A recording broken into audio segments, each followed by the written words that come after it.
You did everything right. The training, the long hours, the sacrifices. You built a life that's supposed to feel like success. But now you're wondering, is this it? If the work still looks good on paper, but feels stale in your gut, you are not alone.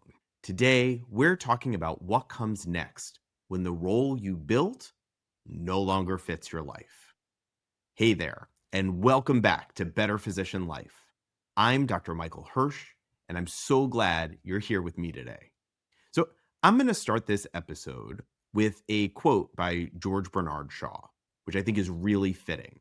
Life isn't about finding yourself, life is about creating yourself. Today, we are talking about something that might sound a little abstract or even a little woo at first, which is reinvention. And specifically, we're talking about physician reinvention. Now, I get it, but when you cut through the buzzwords, reinvention is actually pretty practical. And for doctors, especially for those of us in the middle of our careers, it's extremely relevant. Because here's the reality: you've been at this for a while. You've done the training, you've handled the call shifts, you've led teams, you've hit all the big milestones. You have built something really solid. But lately, it all starts to feel a little repetitive, maybe a little too routine. Like you're just going through the motions and not really quite sure of what's going to be different. That is when reinvention comes in. Not as some grand, dramatic life overhaul, but really as a way to reassess, to look at where you are now and to start asking some questions like what still fits and maybe more importantly, what doesn't. Reinvention does not mean walking away from clinical medicine. It doesn't mean becoming someone else. It means being honest about who you are today and what kind of life and work actually line up with that. So, if you've been practicing for a while, you have followed a lot of structure: medical school, residency, board exams, call schedules, hospital system requirements, metrics, and on. And for a while, that structure can feel stabilizing. It's like a framework that holds everything in place. And for a long time, it probably did. It gave you a sense of progress, maybe even of a little certainty in a career where the day to day can feel pretty uncertain. But over time, the structure starts to feel different. And the thing that used to feel solid and reliable starts to feel a little rigid. And the role that once felt like a good fit, it starts to feel like something you're putting on, like you're playing a part that doesn't quite line up anymore. That's usually when the questions start showing up. Not in big dramatic ways, just quietly, maybe on the drive home, or when you're staring at the ceiling at 2 a.m., running through everything that has to get done tomorrow, or wondering again how you're supposed to keep this pace up. You start noticing the disconnect. You're doing everything right, but something still feels off. And then these kinds of questions start to surface. What part of my work still matters to me and what doesn't? Where am I just checking boxes? And what have I been putting up with that I don't have to anymore? What do I actually want my life to look like outside of work? Where am I spending time and energy on things that don't add value to my life, at least not to me? And if I stay on this same track, where does that actually lead? Now, here's the thing: these aren't easy questions, but they're the right ones. And the shift doesn't come from asking them, it comes from being willing to face them. You don't need a full answer. You don't need a 5-year plan. And you don't need to be sure. You just need to stop tuning out, stop powering through for a second, and start paying attention to what's working, to what's not, and to what you've been avoiding, because that's where change starts. And here's the thing: It doesn't have to be a giant leap. Sometimes it's just a small shift, one grounded, intentional decision at a time. You're allowed to want something different. You're allowed to make space for what matters now, not just for what used to matter. And if that thought has crossed your mind lately, you are not alone. It's so easy to assume that questioning things means something's wrong or something's broken, but it absolutely doesn't. Most of the physicians I work with are highly accomplished. They're running practices, leading teams, publishing, teaching, and from the outside, everything looks solid. But underneath, there's often this quiet thought that maybe this chapter is wrapping up. Maybe it's time to figure out what's next. That's not a sign of failure. It's genuinely just a sign that you're paying attention to your needs and your thoughts and what's going on. The harder part is what comes after that awareness, because most of us are still making choices based on who we were years ago. We stick with jobs because they're what we trained for. We keep patterns that made sense for us when we were in college or medical school or residency. We hold onto roles we didn't exactly choose, be it problem solver, financial provider, the one who's always okay, because that's just how people see us.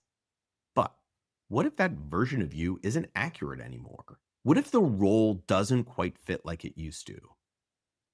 What if reinvention isn't about burning everything down, but it's just about letting go of the things that no longer fit? Old assumptions, old roles, even old ideas about success. What if you don't need to keep chasing a version of your career? That's the tension I see a lot. Physicians who are restless but can't quite put their finger on why. Again, on paper, everything looks solid, but deep down, there's this nagging question. Is this it? Is this really what the next 20 years of my life looks like? And then the shoulds show up. I should be grateful. I should just keep my head down. I should be satisfied with what I've built. And those thoughts sound practical, responsible, reasonable, but more often than not, they're just fear in a different form. Fear of letting someone down, fear of rocking the boat, fear of making a move without a guaranteed outcome. But here's the thing: living by shoulds keeps you stuck in an outdated version of yourself. And reinvention, it starts with different questions. Not what did I want 10 years ago? Not what made sense when I first signed on with this practice, but what makes sense now? And the answer might not be what you expect. For some, reinvention looks like cutting back a few shifts to actually be home for dinner. For others, it's stepping into a leadership role or stepping away from one that's no longer worth the stress. It could mean mentoring or teaching or consulting, or finally carving out time for something outside of medicine that's been on the back burner for years. Sometimes it's not even about your job, it's about how you want to feel in your own life. It might mean taking your physical health more seriously or saying no to obligations that drain you. It could just be getting back a few hours in a week that aren't spoken for. Reinvention doesn't have to be loud. It doesn't have to be a complete overhaul. Sometimes it's just as simple as doing something because it actually matters to you, or finally applying the advice you've been giving your patients for years about sleep, about stress, about not ignoring the warning signs. Small changes matter. They build momentum, and those quieter moves, they're often what open the door to whatever comes next. So if you're hearing all of this and thinking, yeah, that all makes sense, but where do I even start? I get it. You are not alone. So let's make this real for a minute. If you're wondering where to begin, I want to give you some straightforward strategies to start getting some traction. Okay. So the first thing that you're going to need to do is create some white space. You are going to need some time, not just another calendar entry labeled thinking time, but actual space. Go for a walk without your phone, step away from the noise, and give your brain a chance to surface something that's buried deep down.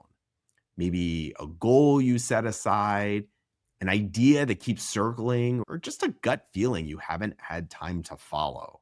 That's where it starts. Then you want to get curious. What do you actually enjoy doing? What kind of work energizes you rather than drains you? Are there things you've always been interested in doing, but you've pushed them aside because it's not what a physician is supposed to do? What's something you've always wanted to try, but dismissed it because it wasn't practical or didn't fit your life? That's where you want to start. Next, talk to people. Oh my goodness, community is so important. And when you think you're the only one who's interested in these things or wants to do these things, it can be so hard to get started. So find friends or colleagues who have made shifts, whether they've scaled back, changed focus, or added something new. Ask what they learn. Most are going to be more open than you expect. And you are not the only one asking these questions. Then comes the real challenge, which is testing things out. You got to try things to see what is going to fit your life and what you like. Don't overthink it. Pick something low risk, a course, a committee, a side project, a new group. Treat it like R&D for your own life. Best case, you find something meaningful that you love. Worst case, you walk away with a decent story and a better understanding of who you are and what you want. And here's the last piece. You don't need to have all of this figured out right now. Not knowing yet, that is not a problem. It's just a part of the process. If you are trying to figure out what's next, but don't know where to start, I actually put together a free guide that might help. It's called The 5 Essential Steps Every Physician Needs to Figure Out What's Next. And you can download it at my website, www.betterphysicianlife.com/what's next. It's a short video and a practical worksheet, nothing fluffy, just something to get you thinking about what you're interested in and what you want your life to look like. These are tools to help you cut through the noise and get clear on what actually matters to you now.